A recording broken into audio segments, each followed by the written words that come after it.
Audio clip number 92 قرآن پاک کی سورہ بقرہ کی آیت نمبر 264 اور 265 کی تلاوت، ترجمہ اور تفسیر قرآن صراط الجنان سنیں گے۔ بسم اللہ الرحمن الرحیم۔ ترجمہ: اللہ کے نام سے شروع جو نہایت مہربان رحمت والا ہے۔ یا ایہا الذین آمنوا لا تبطلوا صدقاتکم بالمن والأذى كالذي ينفق ماله رئاء الناس ولا يؤمن بالله واليوم الآخر فمثله كمثل صفوان عليه تراب فأصابه وابل فتركه صلدا لا يقدرون على شيء مما كسبوا والله لا يهدي القوم الكافرين۔ ترجمہ: اے ایمان والو، احسان جتا کر اور تکلیف پہنچا کر اپنے صدقے برباد نہ کر دو، اس شخص کی طرح جو اپنا مال لوگوں کے دکھلاوے کے لیے خرچ کرتا ہے اور اللہ اور قیامت پر ایمان نہیں لاتا، تو اس کی مثال ایسی ہے جیسے ایک چکنا پتھر ہو جس پر مٹی ہے تو اس پر زوردار بارش پڑی جس نے اسے صاف پتھر کر چھوڑا۔ ایسے لوگ اپنے کمائے ہوئے اعمال سے کسی چیز پر قدرت نہ پائیں گے اور اللہ کافروں کو ہدایت نہیں دیتا۔ لا تبطلوا صدقاتکم، اپنے صدقے برباد نہ کر دو۔ ارشاد فرمایا کہ اے ایمان والو، جس پر خرچ کرو اس پر احسان جتلا کر اور اسے تکلیف پہنچا کر اپنے صدقے کا ثواب برباد نہ کر دو، کیونکہ جس طرح منافق آدمی لوگوں کو دکھانے کے لیے اور اپنی واہ واہ کروانے کے لیے مال خرچ کرتا ہے لیکن اس کا ثواب برباد ہو جاتا ہے، اسی طرح فقیر پر احسان جتلانے والے اور اسے تکلیف دینے والے کا ثواب بھی ضائع ہو جاتا ہے۔ اس کی مثال یوں سمجھو کہ جیسے ایک چکنا پتھر ہو جس پر مٹی پڑی ہوئی ہو، اگر اس پر زوردار بارش ہو جائے تو پتھر بالکل صاف ہو جاتا ہے اور اس پر مٹی کا نام و نشان بھی باقی نہیں رہتا۔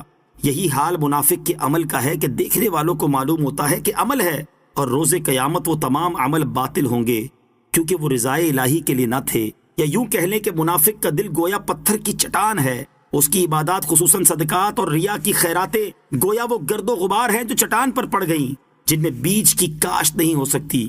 رب تعالیٰ کا ان سب کو رد فرما دینا گویا وہ پانی ہے جو سب مٹی بہا کر لے گیا اور پتھر کو ویسا ہی کر گیا۔ اس سے معلوم ہوتا ہے کہ اگر صدقہ ظاہر کرنے سے فقیر کی بدنامی ہوتی ہو تو صدقہ چھپا کر دینا چاہیے کہ کسی کو خبر نہ ہو۔ لہٰذا اگر کسی سفید پوش یا معزز آدمی یا عالم یا شیخ کو کچھ دیا جائے تو چھپا کر دینا چاہیے۔ بعض بزرگ فرماتے ہیں کہ اگر کسی کو علم دین سکھایا ہو تو اس کی جزا کی بھی بندے سے امید نہ رکھے اور نہ اسے تانے دے، کیونکہ یہ بھی علمی صدقہ ہے۔ آیت لا تبطلوا صدقاتکم بالمن والأذى سے حاصل ہونے والے نکات۔ اس آیت سے میں یہ باتیں معلوم ہوئی۔ نمبر 1، ریاکاری سے اعمال کا ثواب باطل ہو جاتا ہے۔ اس کے بارے میں مزید تفصیل جاننے کے لیے احیاء العلوم جلد 3 میں سے ریاکاری کا بیان مطالعہ کیجیے۔ نمبر 2، فقیر پر احسان جتلانا اور اسے ایذا دینا ممنوع ہے اور یہ بھی ثواب کو باطل کر دیتا ہے۔ نمبر 3، کافر کا کوئی عمل بارگاہ الہی میں مقبول نہیں۔ نمبر 4، جہاں ریاکاری یا اس طرح کی کسی دوسری آفت کا اندیشہ ہو وہاں چھپا کر مال خرچ کیا جائے۔ نمبر 5، اعلانیہ اور پوشیدہ دونوں طرح صدقہ دینے کی اجازت ہے، جیسا کہ سورہ بقرہ آیت نمبر 271 اور 274 میں صراحت کے ساتھ اس کا بیان ہے، لیکن اپنی قلبی حالت پر نظر رکھ کر عمل کیا جائے۔ افسوس کہ ہمارے ہاں ریاکاری، احسان جتلانا اور ایذا دینا تینوں بد اعمال کی بھرمار ہے۔ مالدار پیسہ خرچ کرتا ہے تو جب تک اپنے نام کے بینر نہ لگوا لے یا اخبار میں تصویر اور خبر نہ چھپوا لے اسے چین نہیں آتا۔ خاندان میں کوئی کسی کی مدد کرتا ہے تو زندگی بھر اسے دباتا رہتا ہے، جب دل کرتا ہے سب لوگوں کے سامنے اسے رسوا کر دیتا ہے۔ جہاں رشتہ دار جمع ہوں گے وہیں اپنے مدد کرنے کا اعلان کرنا شروع کر دے گا۔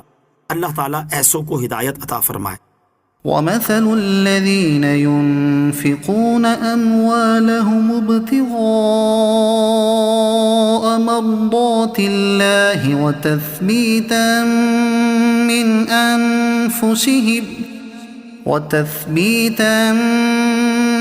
أَنفُسِهِمْ كَمَثَلِ جَنَّةٍ جنة بربوة أصابها وابل فآتت أكلها ضعفين فإن لم يصبها وابل فطل والله بما تعملون بصير۔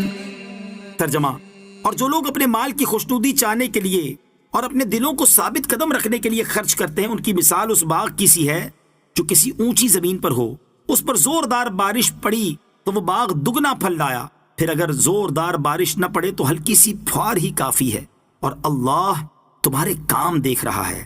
الذین ينفقون اموالہم، جو لوگ اپنے مال خرچ کرتے ہیں۔ اس آیت میں ان لوگوں کی مثال بیان کی گئی ہے جو خالصتاً رضا الہی کے حصول اور اپنے دلوں کو استقامت دینے کے لیے اخلاص کے ساتھ عمل کرتے ہیں، کہ جس طرح بلند خطے کی بہتر زمین کا باغ ہر حال میں خوب پھلتا ہے، خواہ بارش کم ہو یا زیادہ، ایسے ہی با اخلاص مومن کا صدقہ کم ہو یا زیادہ اللہ تعالیٰ اس کو بڑھاتا ہے۔ اللہ تعالیٰ کی بارگاہ میں دل کی کیفیت دیکھی جاتی ہے، نہ کہ فقط مال کی مقدار، جیسا کہ حضرت ابو ہریرہ رضی اللہ تعالیٰ عنہ سے روایت ہے، مسلم شریف کی حدیث ہے، رسول کریم علیہ الصلوۃ والسلام نے ارشاد فرمایا، اللہ تعالیٰ تمہاری صورتوں اور تمہارے مالوں کو نہیں دیکھتا بلکہ تمہارے دلوں اور تمہارے عملوں کو دیکھتا ہے۔